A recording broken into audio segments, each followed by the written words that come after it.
दिखाऊंगा जब मुझे सीधे हाथ से पानी देने वाली मिल जाएगी, वरना अपनी शक्ल नहीं दिखाऊंगा। इतना कहकर वो तुरंत मुड़ा और चल पड़ा। ये देख उसके बड़े भाई महेंद्र ने उसे रोकने की बहुत कोशिश की, पर वो नहीं माना और बोला, नहीं भैया, अब तो तभी वापस आऊंगा जब मुझे मेरे योग्य पत्नी मिल जाएगी। इतना कहकर वो घर छोड़कर चल दिया। चलते चलते वह अपने नगर से दूर कांचीपुरम शहर में पहुंच गया। कांचीपुरम का राजा चंद्रसेन एक धार्मिक विचारों वाला व्यक्ति था। उसके राज्य में चारों ओर अमन शांति का माहौल था, परंतु फिर भी राजा चंद्रसेन हमेशा दुखी रहता था। राजा के दुख का कारण था उसकी जवान बेटी चंद्रकला का स्वास्थ्य। चंद्रकला दिखने में तो अत्यंत खूबसूरत थी, पर उसे एक असाध्य रोग ने घेर रखा था, जिस कारण राजकुमारी हमेशा अचेत अवस्था में रहती थी। राजा ने बहुत सारे हकीम और वैद्य राजकुमारी को ठीक करने के लिए लगा रखे थे, लेकिन उनमें से कोई भी राजकुमारी को ठीक नहीं कर पा रहा था। ठीक कर पाना तो दूर, वे राजकुमारी चंद्रा की बीमारी तक नहीं ढूंढ पा रहे थे। राजा को हमेशा यही दुख सताए जाता कि उसकी बेटी का क्या होगा। जब सभी प्रकार के वैद्यों,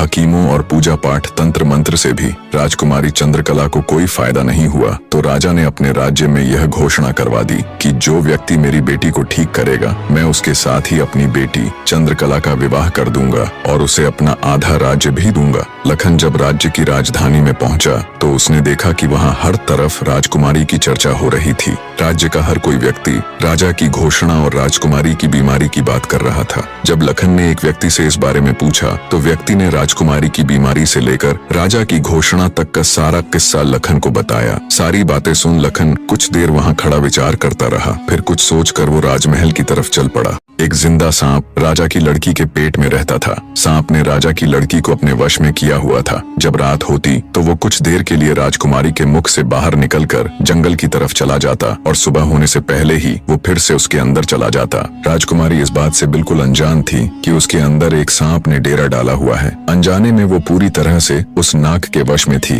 राजमहल में किसी को भी इस बात की भनक तक नहीं थी कि राजकुमारी के अंदर एक 7 फुट का सांप रहता है। सभी यही समझते कि पता नहीं राजकुमारी को क्या बीमारी लग गई, जिसके कारण वो हमेशा अचेत रहती है। बड़े से बड़े वैद्य और हकीम भी इस बात का पता नहीं लगा पाए। लखन जब राजमहल के अंदर गया तो उसने देखा कि वहां पर बहुत सारे वैद्य और हकीम राजकुमारी को ठीक करने के लिए लगे हुए हैं। एक कोने में खड़े होकर चुपचाप लखन ये सारा माजरा देखने लगा। जब शाम का समय हुआ तो सभी हकीम और वैद्य धीरे धीरे करके वहां से चले गए। तब लखन राजा के मंत्री के पास गया और बोला, मंत्री महोदय, सभी अपना प्रयास कर चुके हैं, अब एक मौका मुझे भी दिया जाए। लखन की बात सुन मंत्री उसे अपने साथ ले राजा के पास जाता है और लखन का प्रस्ताव राजा के सामने रखता है। बेचारा हर तरफ से निराश हो चुका राजा एक बार अनमने ढंग से लखन की तरफ देखता है, फिर दुखी मन से कहता है, बताओ तुम मेरी बेटी का